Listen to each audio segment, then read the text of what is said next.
What's up everyone? Welcome back to episode 4 of the garage build series. As I was putting insulation up around the garage door here, I was wondering, is there anything you can do about insulating the garage door itself? There's no insulation and it feels pretty cold. So I looked around and I found this insulation kit for garage doors by Matador. Is not a sponsor, just one that I found. Should be pretty easy, snap and put into place system. Just had like a 3-step instruction. Also, I noticed there's some light coming between the door slats here, and to try to fix that light coming up at the top, I'm going to tweak the alignment a little bit, see if I can fix it. So inside the box just looks to be like styrofoam board. There's 8 pieces of this board. I don't know if there's any types of clips or anything. I'll see that once I empty out the rest. But one side, as you can see, is perforated. And the other side is flat laminated. The laminated side is going to be the side that faces in the garage. The perforated side will be the one that goes inside. It's just basically there to help bend it, pop it into place. There's only 8 of these pieces and 8 sections of the garage door. There's really no room for error. Try to take my time, measure twice and cut once. All you have to do is measure from the middle beam to the outside beam. Use a straight edge to draw a line and pop it in place. See how it goes. And alright, as you can see, I got one piece in. It was really just as simple as cutting and popping it in. One thing I would recommend that I did is I put my cut edge on the inside of this metal piece here, just to try to keep it a little bit cleaner.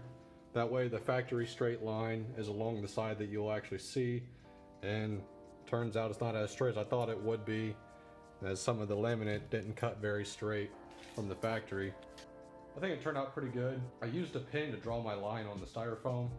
I did it on the perforated side and it didn't really show up as much as it just kind of started cutting away at the styrofoam. So I did that for a couple quick scores of the line, and then I used a box knife and cut it the rest of the way, at about halfway really. I turned it over and just kind of folded it back to crease a line on the laminated side. That way I could just run my knife through there. And it cut a pretty straight line. Let's get the rest of them done. Okay, so I got half of the door done. I was hoping to be able to show you a side-by-side comparison of the amount of heat that it blocks, but I can't find my infrared thermometer anywhere. So I just gotta take my word for it.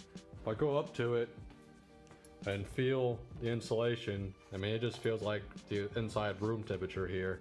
But if I feel the metal door, I could definitely tell that that's pretty cold. Sucks that I can't show you the temperature difference. With the way this garage is right now, I can't find anything, and that's really starting to frustrate me. So I'm trying to get this done as soon as I can, and that way when I actually want to find something, a tool that I need, I can go right to it. I want to finish up the other side, and we'll keep going. Alright, well I got both sides done, top to bottom. Turned out to be pretty easy. There is a couple things I would watch out for. The perforation in the one side, I mean, it makes it easier to bend. At the same time, it is just styrofoam. If you bend too much, it's going to crack.